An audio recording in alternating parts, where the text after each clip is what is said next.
का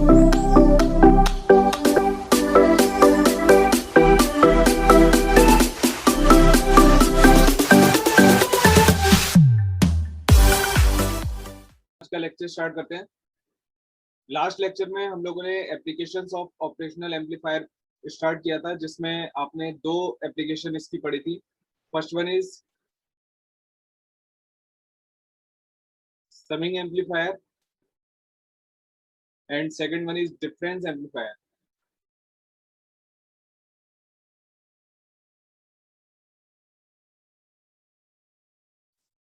ओके, और इस डिफरेंस एम्पलीफायर को डिफरेंशियल एम्पलीफायर भी लिखा हुआ मिल सकता है ना, कंफ्यूज नहीं होना है। डिफरेंशियल एम्पलीफायर, ये दोनों सेम थिंग है, ये समिंग एम्पलीफायर है। इसी तरीके से इसके और भी एप्लीकेशंस हैं जो आपके सिलेबस में है, उसको हम कंटिन्यू करते हैं। थर्ड नंबर पे है आपका non inverting op amp. Last to last lecture में हम लोगों ने नॉन इन्वर्टिंग ओपैम्प कंप्लीट किया था, जिसमें आपने फीडबैक का यूज किया था। वैसे तो हमने नॉन इन्वर्टिंग ओपन लूप में भी पढ़ा था, लेकिन नॉन इन्वर्टिंग नेगेटिव फीडबैक वाले की बात कर रहा हूं मैं, जब हमने इसको नेगेटिव फीडबैक दिया हुआ था, जहां पर आरएफ रेजिस्टेंस कनेक्टेड था। ठीक है, उस वाले केस को वापस से इस एप्लीकेशन में कंसीडर किया है, क्योंकि मैंने आपको बताया ये ओपैम्प है। ओपैम्प के जो इन्वर्टिंग टर्मिनल है उस पर कोई सप्लाई नहीं गिवन है, यहाँ पर कोई सप्लाई नहीं है। ठीक है, लेकिन R2 रेजिस्टेंस कनेक्टेड है और एक RF रेजिस्टेंस कनेक्टेड है जो फीडबैक रेजिस्टेंस है आउटपुट और इस V1 टर्मिनल के बिटवीन। और जो आपका नॉन इन्वर्टिंग टर्मिनल है उस पर आपने सप्लाई दी हुई है, तो सप्लाई किस पर है? नॉन इन्वर्टिंग टर्मिनल पर है। क्लियर? इसका पूरा डेरिवेशन हमने लास्ट लेक्चर में पढ़ा था, यहाँ पर मैं डायरेक्ट उसका यूज कर रहा हूँ कि पहली बात तो ये जो इस नोड पर जो वोल्टेज अपियर होगा वो यही वाला वोल्टेज अपियर होगा जो आपने सप्लाई दी है।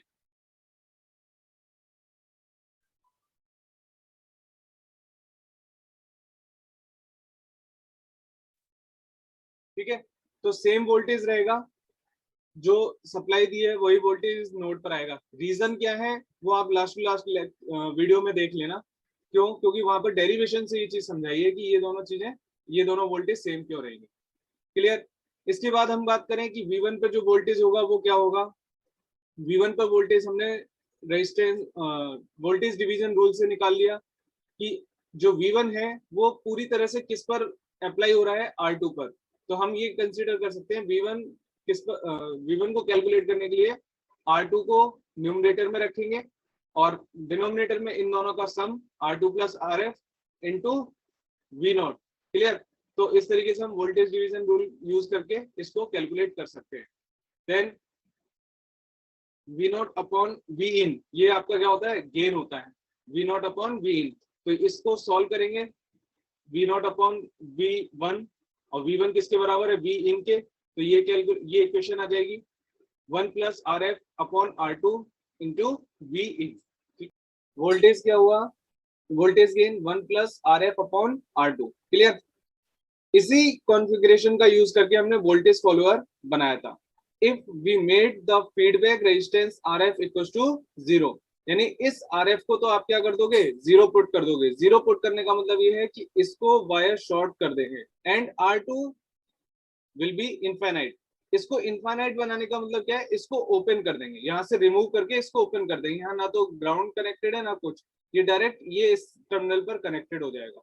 तो ये ओपन करने का मतलब है हमने इसको इनफाइनाइट कर दिया, इसको 0 करने का मतलब है हमने इसको शॉर्ट कर दिया।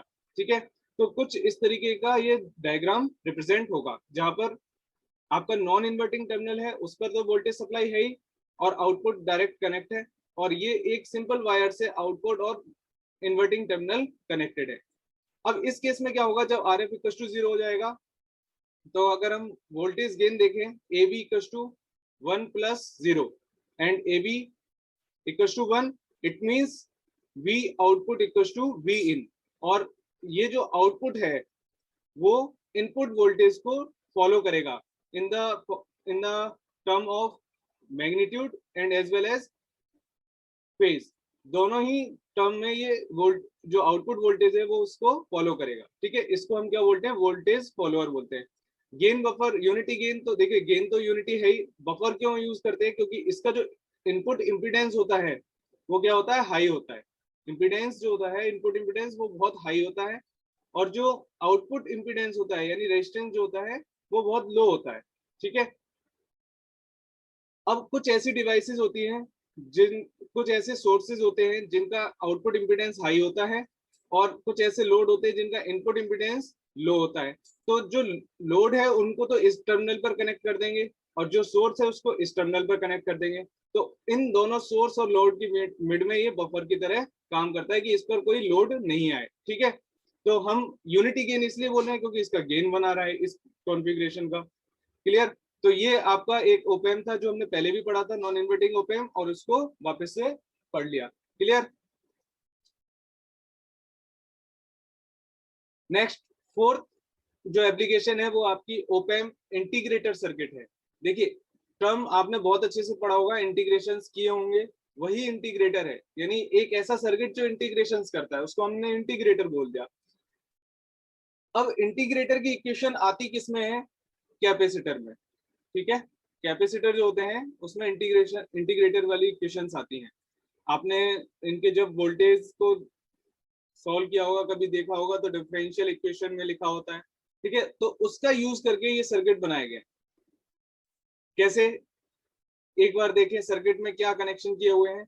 सारा कनेक्शन वही है जो हमने अभी नॉन इन्वर्टिंग ओपैम्प के लिए पढ़ा था। ठीक है। बस जो आरएफ फीडबैक था यानी जो रेजिस्टेंस था उसको किससे रिप्लेस कर दिया है हमने, कैपेसिटर से रिप्लेस कर दिया। क्लियर। बाकी सारी चीजें यहाँ पर है, लेकिन जो सप्लाई है वो देखिए कहां पर है, वी इन पर है, यानी इन्वर्टिंग टर्मिनल पर है। क्लियर। ठीक है।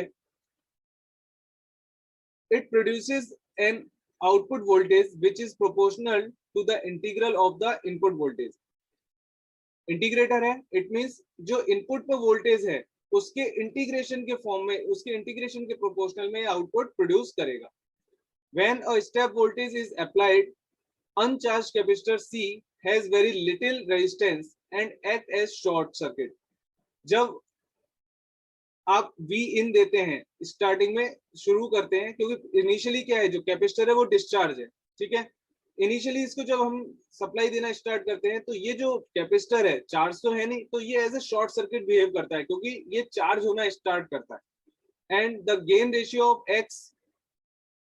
XC, that is impedance of capacitor, ratio R in this value of input resistance। okay, so ratio XC upon Rn is also very small, so overall voltage gain of less than 1, जो overall gain आता है वो क्या आता है, less than 1 होता है, क्योंकि इंपीडेंस बहुत कम है और आर इन कंपेरेटिवली ज्यादा है, क्योंकि इनिशियली ये शॉर्ट सर्किट की तरह बिहेव कर रहा है, चार्ज है नहीं। तो ये जो रेशियो आता है यानी जो गेन आता है वो क्या आता है, लेस देन 1 आता है। And now C begins to charge up due to the influence of the input voltage, and XC will increase। XC क्या है, impedance of capacitor, ये increase होना start कर देता है in proportion to its rate of charge। जैसे जैसे current flow हो रहा है वैसे वैसे ये चार्ज होना स्टार्ट हो जाएगा। टाइम कांस्टेंट पता है, ये tau इक्वल टू RC होता है। And VC developed across the capacitor slowly increases. जो VC जनरेट हो रहा है क्योंकि ये चार्ज होना स्टार्ट हो गया तो इसमें वोल्टेज क्या है, स्टोर होना शुरू हो गया। अब ये वोल्टेज स्टोर होना शुरू हो गया तो ये VC यहाँ पर अपीयर होने लगेगा। ठीक है।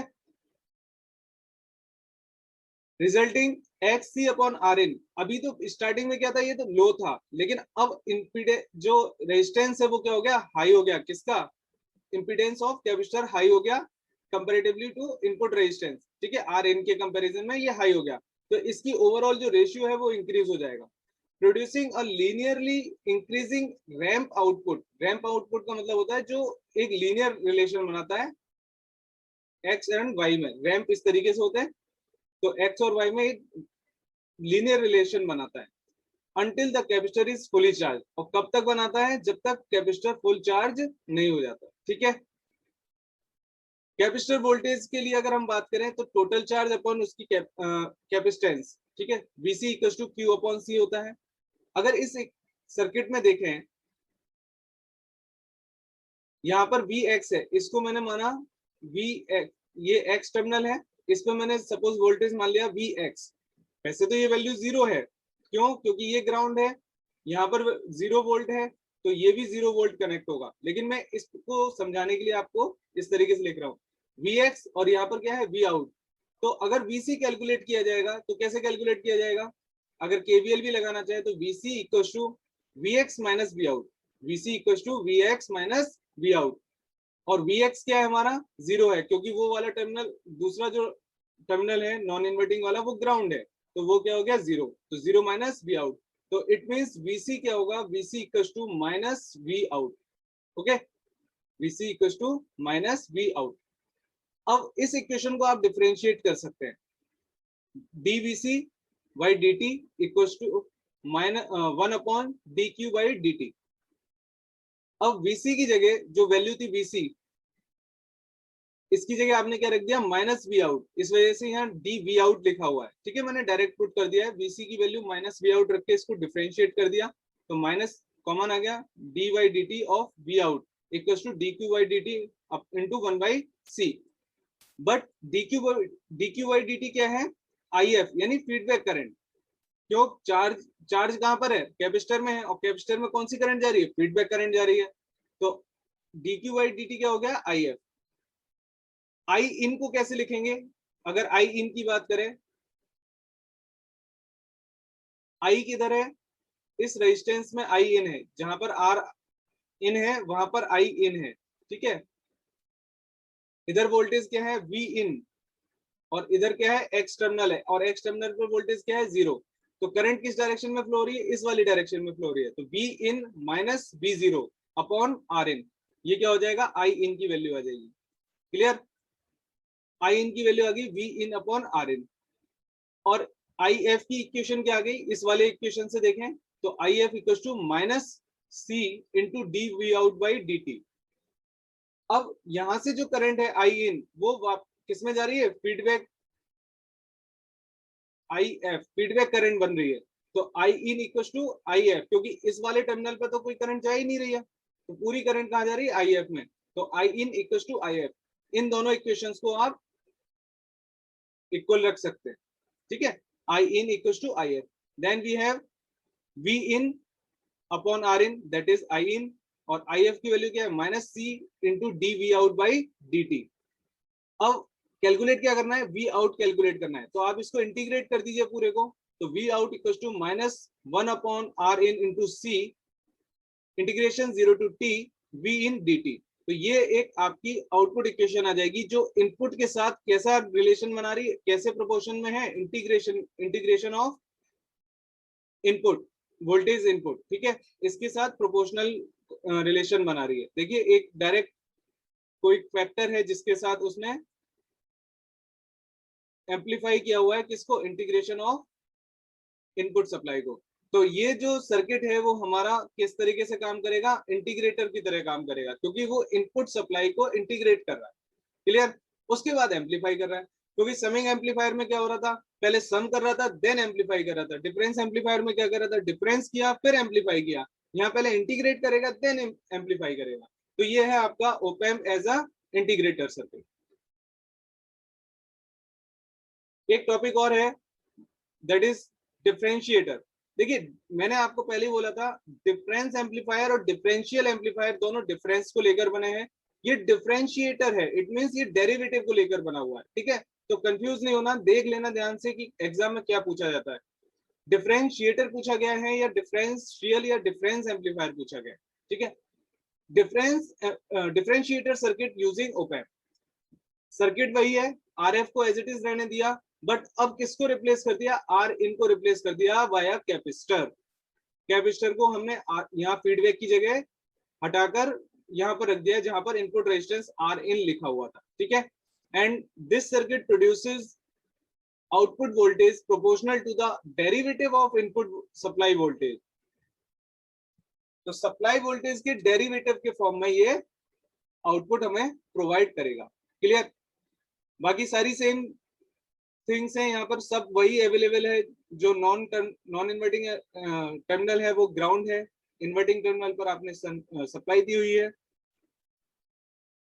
तो इस केस में क्या होगा, जो करंट है आई इन,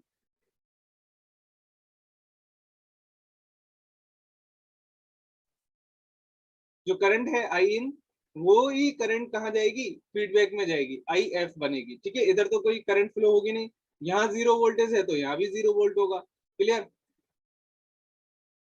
तो I in equal to I F, input current equal to feedback current, ये हमें पता ही है, Q बराबर सी बी इन। अब जो V आएगा वो कहाँ आएगा, V इन वाला आएगा, क्यों, इसी ने इसको चार्ज किया है, इस वोल्टेज सप्लाई ने ही इसको चार्ज किया है। देन डिफरेंशिएट करेंगे, D Q by D T equal to C D V by D T. Okay, अब D Q by D two, जो D Q by D T है वो क्या हो जाएगा, आई इन करंट है। क्यों, क्योंकि अभी ये इनपुट वाली साइड में लगा है, जबकि लास्ट इंटीग्रेटर में यहाँ पर लगा हुआ था, इसलिए वो आई एफ करंट हो गई थी। क्लियर? अब ये इनपुट वाली साइड में लगा इसलिए आई इन करंट हो गई, so I in equal to C D V in by D T. Clear? ये इस इक्वेशन से आ गया। फर्स्ट इक्वेशन से इन दोनों को इक्वल पुट कर देंगे। आई एफ की वैल्यू पहले भी निकालना बताई थी, इसमें आप फिर से देख लीजिए। आई एफ क्या होगा, 0 minus V out upon R F. इसकी डायरेक्शन इधर है तो हम इसको हायर मानते हैं, 0 minus V out upon R F. Clear? तो आई एफ की वैल्यू क्या आ जाएगी, minus V out upon R F, ये हो जाएगा आपका आई एफ की वैल्यू। अब I in equal to I F रख दीजिए, आई एफ की वैल्यू होगी minus I V out upon R F. I in की वैल्यू आपने यहाँ कैलकुलेट की थी, C D V in by D T, इन दोनों को पुट कर दीजिए। आपको कैलकुलेट किसका करना है, आउटपुट को, तो आउटपुट को इधर ले जाइए, आर एफ इंटू सी यहाँ पर आ जाएगा, minus R F into C into D V in by D T, या D by D T of V in. अब देखिए आउटपुट जो वोल्टेज है वो इनपुट सप्लाई के डेरिवेटिव के प्रोपोर्शनल है। क्लियर? इट मींस पहले वो इनपुट सप्लाई को डेरिवेट कर रहा है, देन उसको एम्पलीफाई कर रहा है। तो यही हर एम्पलीफायर में इसने किया है कि पहले कोई फंक्शन, कोई ऑपरेशन परफॉर्म किया, देन उसको एम्पलीफाई किया, इसीलिए इनको ओपएम बोलते हैं, ऑपरेशनल एम्पलीफायर। पहले ऑपरेशन करेगा देन एम्पलीफाई करेगा, समिंग किया, डिफरेंस किया, इंटीग्रेट किया और डिफरेंस डेरिवेट किया। ठीक है, तो ये सारे आपके एप्लीकेशंस हैं ओपएम के। तो आपकी आज सेकंड यूनिट कंप्लीट हो